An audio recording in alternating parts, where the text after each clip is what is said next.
catastrophes lingering in many nations. World peace, development and human progress socially, politically and economically have been hindered as a consequence. However, we are thankful to the Almighty Allah that despite the turbulence in the international economic system during the year, our economy remained resilient and stable. We were able to absorb all the shocks due to prudent financial and fiscal policies implemented by government. In view of the important contribution of agriculture to the economy, we appreciate the amount of rainfall this year, and we are delighted at the positive response of Gambians to my Back to the Land call, which has resulted in a very good harvest generally. Hopefully, this will ensure sustained economic growth and increase household food security in the coming year. This optimism offsets the despondency resultant from the 2011 crop failure that had terrible consequences, especially for the poor and vulnerable groups in society. It was fortunate that government cushioned that crop failure competently with appropriate measures that were complemented by support from the international community. To all those who provided such support, we convey our profound gratitude and appreciation. Fellow Gambians, ladies and gentlemen, dear viewers, friends of the Gambia, it is expected that the economy will grow in the new year due to the good rainy season and increased agricultural output. In order to promote and sustain this growth, we shall continue to maintain and improve on fiscal discipline and monetary policies implemented throughout the years. Furthermore, government will continue to work with the private sector to spur economic growth and thereby create more employment opportunities, especially for the youth. To this effect, Gambian entrepreneurs and employers are urged to continue to be innovative and look for business opportunities in virgin areas. Fellow Gambians, friends of the Gambia, distinguished viewers, ICT cannot prosper in the absence of power. Interestingly, the energy sector has been gripped by numerous challenges in the past, including incessant power outages. Fortunately, the upsurge in access to electricity in the country and the reliability of the service provided in this sector during the current year has contributed tremendously to improving the business climate and socio-political life in the country. Notwithstanding this success, we will not relent in our efforts to improve the distribution network and provide power for every community in the Gambia, including the utilization of alternative sources of energy, otherwise called renewable energy.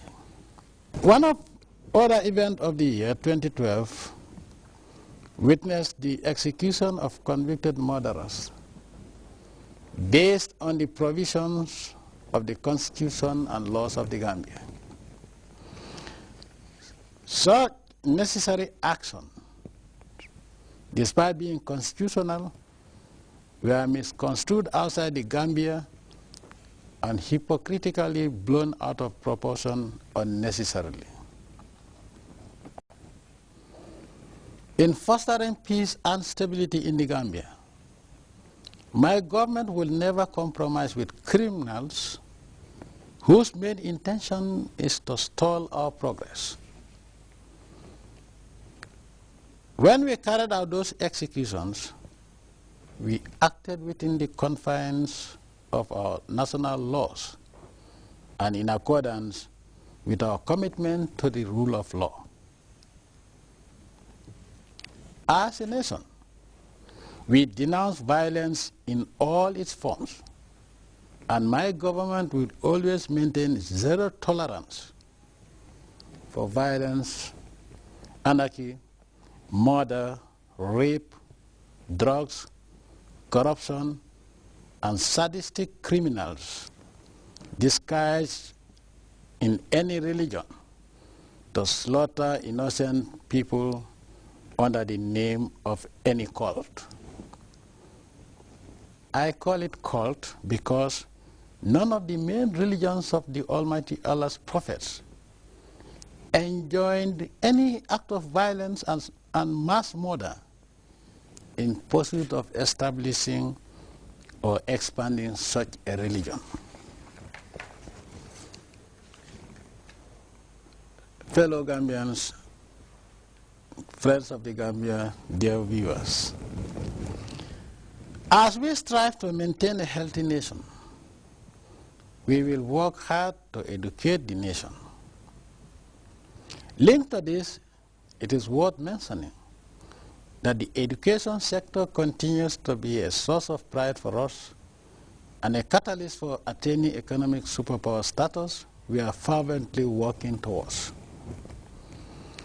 The intensification of the Primary Teacher Certificate Extension Program, introduction of donkey carts to enhance school access, the quality improvement initiatives relating to teacher content knowledge, training of mathematics and science teachers, and the cash transfer systems are among the innovations within the sector. At the upper echelons of the education system, graduates from the tertiary and higher education levels have increased in critical areas that were before now undersubscribed. Hence, this year's convocation ceremony marked the inauguration of the University of the Gambia Science Park and the first graduation ceremony of home-trained lawyers, some of whom now support the Gambian bench in their quest to advocate or deliver justice. The number of doctors graduated in 2012 is unprecedented, giving us the reassurance that the ratio of doctors to the population will continue to improve. In addition, the graduation of the first batch of UTG students tutored through distance learning is one of a number of new strategies employed to expand access to university education.